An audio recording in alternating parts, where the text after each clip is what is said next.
Pierre Moscovici, dont la parole est attendue ce matin, bonjour, parce qu'évidemment, le moment est extrêmement tendu, moment politique, moment financier. On va le voir avec vous. Le Premier ministre va sans doute utiliser un 49.3 cet après-midi pour faire passer le budget de la sécurité sociale. Et il y aurait dans ce cas une vraisemblable motion de censure déposée après-demain, qui pourrait bien être votée. Comment vous, Premier président de la Cour des comptes, vous qualifiez la situation actuelle ? Est-ce que vous nous dites on est au bord du gouffre ? Je veux essayer d'être objectif. Ouais. Je ne suis pas un acteur du débat politique, en tout cas de la vie politique, donc j'essaie de voir ça avec un tout petit peu de distance. Disons que, d'abord, une motion de censure, ça existe. Ouais. Ça existe, c'est prévu dans la Constitution. Il y en a même déjà eu une. C'est en 1962, le gouvernement Pompidou était tombé. À ce moment-là, on avait renommé Georges Pompidou le lendemain, puis il y avait une dissolution.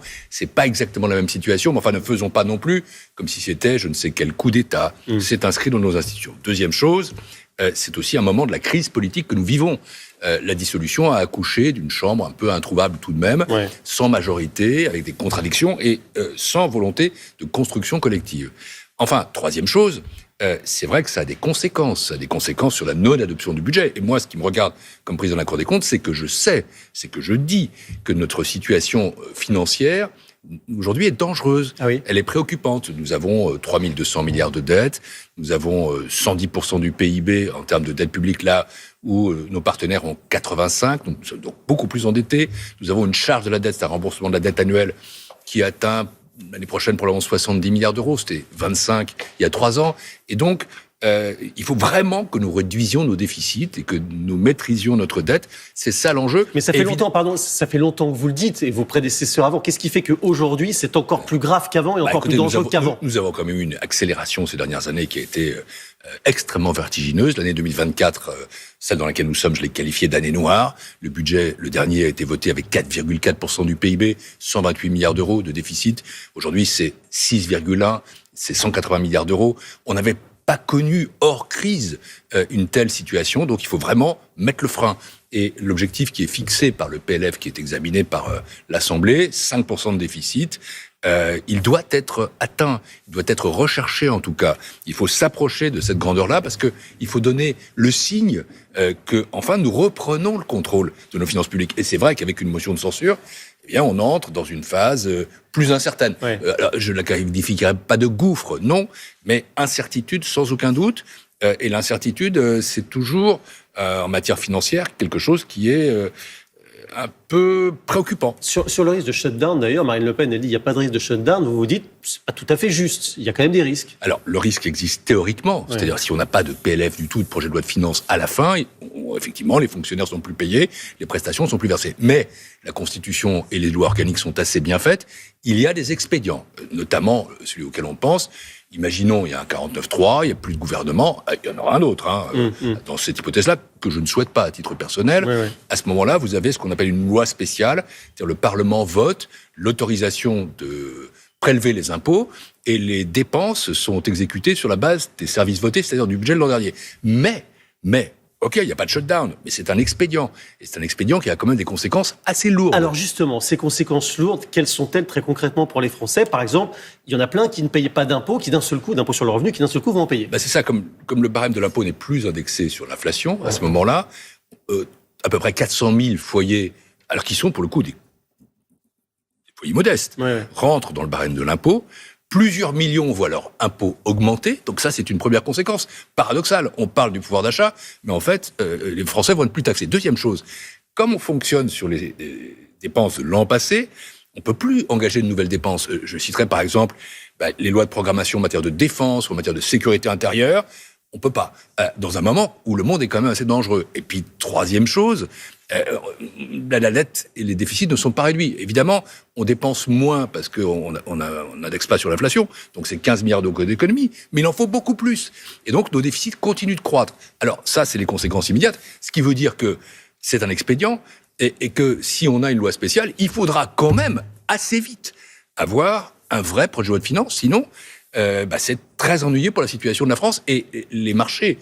Pardon de le dire, mais c'est pas un gros mot, les marchés. Il se trouve que, comme nous sommes très endettés, nous émettons de la dette sur les marchés. Alors, ce sont nos créanciers. Ils nous regardent. Et ils nous regardent un peu interloqués, quand même. Effectivement, on va regarder ce qui se passe du côté des marchés. D'abord, vous parlez des conséquences. Il y a aussi des conséquences pour les agriculteurs. Arnaud Rousseau, le président de la FNSEA, tire la sonnette d'alarme ce matin en disant il faut absolument un budget, sinon les aides, nous, on ne les touchera pas. C'est ça le message. il faut un budget. Ouais. On évite le shutdown, ok, mais il faut un budget, et c'est ce qui veut dire que début 25, il faudrait à ce moment-là être capable de le voter. Et qu'est-ce qui aurait changé ? Si le scénario se passe comme on peut le prévoir, comme vous venez de nous le dire, est-ce qu'on peut craindre une hausse, une flambée des taux d'intérêt qui coûterait des dizaines de milliards ? Alors, d'abord, je réponds à vos questions, mais je ne suis pas sûr du tout, et je ne crois pas d'ailleurs qu'il le faille, qu'à l'heure actuelle, la motion de censure soit votée. On a une semaine, et il reste encore du grain à moudre. Vous dites quoi d'ailleurs à vos anciens amis socialistes ? Parce qu'eux, ils ont l'intention de la voter. Vous venez du PS, vous êtes un ancien ministre de l'économie et des finances de François Hollande, qui va voter cette motion de censure. Moi, personnellement, non. Je suis totalement sorti de cette affaire-là. Je peux avoir des convictions personnelles, mais le premier président de la Cour des comptes a un devoir de réserve. Ouais. Il est assez logique, finalement, que la gauche dépose une motion de censure. Elle le fait toujours. Donc, non, ne soyons pas non plus dans je ne sais quelle naïveté. Ouais. Ce qui est vrai depuis le début, c'est que ce gouvernement sait qu'il a besoin de la non-censure du Rassemblement national. Il n'y a pas de mystère. C'était dans l'équation de départ, on le retrouve à l'équation d'arrivée. Alors justement, on a toujours présenté Michel Barnier comme un habile négociateur, c'est lui qui avait négocié le Brexit. Est-ce qu'il est un si bon négociateur que ça ? Puisqu'on voit qu'en réalité, c'est Marine Le Pen qui va mettre le pouce en l'air ou en bas, comme ça. Est-ce qu'il aurait dû, Michel Barnier, céder peut-être davantage aux exigences de Marine Le Pen ? Le journal L'Opinion, ce matin, dit « Si on cède à tout, ça coûte 12 milliards. Et si on n'a pas de budget, ça coûtera beaucoup plus cher. » Écoutez, ce que je sais, c'est que Michel Barnier est arrivé dans une situation très compliquée, qu'il a dû faire un budget en urgence. Ça, c'était une donnée de base. Qu'il a tenté d'écouter et de négocier, qu'il est conscient qu'il faut baisser les déficits. Ça, ce sont des points qui, je dirais, jouent clairement dans la faveur du choix d'un homme d'expérience qui manifeste aussi un certain désintérêt, même s'il n'est pas apolitique. Des intérêts personnels, vous voulez dire, sur ses ambitions personnelles. Oui, il a l'âge qu'il a, comme il le dit lui-même, et ça lui donne un recul. En tout cas, il a été mon prédécesseur à la Commission européenne, je le connais bien, j'ai beaucoup d'estime pour lui.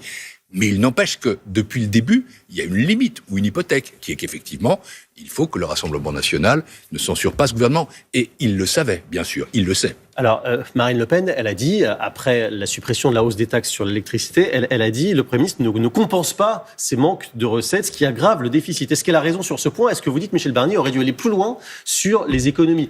Vous qui êtes Premier président de la Cour des comptes et qui alertez toujours sur les économies à faire. C'est un peu compliqué de demander des concessions qui dégradent le déficit, puis ensuite de reprocher au gouvernement de ne pas le combler. Mais je veux prendre un petit peu de hauteur par rapport à ça.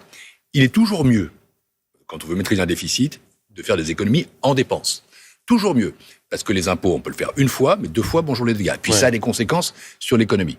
Là, comme c'était dans l'urgence, il est logique que le gouvernement ait fait pas mal d'impôts. Et puis en plus, il a eu une préoccupation qui est celle de la justice fiscale. Bon, ça c'est clair. Mais il faut qu'on bascule sur l'autre mode, le mode économie en dépenses, parce que, je veux le dire aux Français qui nous écoutent, c'est pas une année difficile, c'est 4 ou 5 années d'efforts. On a eu une politique budgétaire très expansionniste pendant une petite décennie, un peu moins d'ailleurs. Et maintenant, il faut que pendant 4-5 ans, on réduise constamment les déficits, et la seule façon de le faire, c'est des économies. Mais, et là, Michel Barnier le sait, je le sais aussi, on ne fait pas d'économies comme ça, parce que sinon ça s'appelle du rabot, et c'est du service public en moins. Pour faire des bonnes économies, il faut y réfléchir, il faut les penser, il faut les appliquer, et ça, c'est un exercice plus structurel, auquel d'ailleurs la Cour des comptes, le Haut Conseil des finances publiques que je préside, sont prêts à prendre toute leur part. L'alerte sonnée ce matin dans les 4V par Pierre Moscovici. Merci beaucoup. Merci à vous. Merci à vous deux, et merci à Vivien Fonvieille.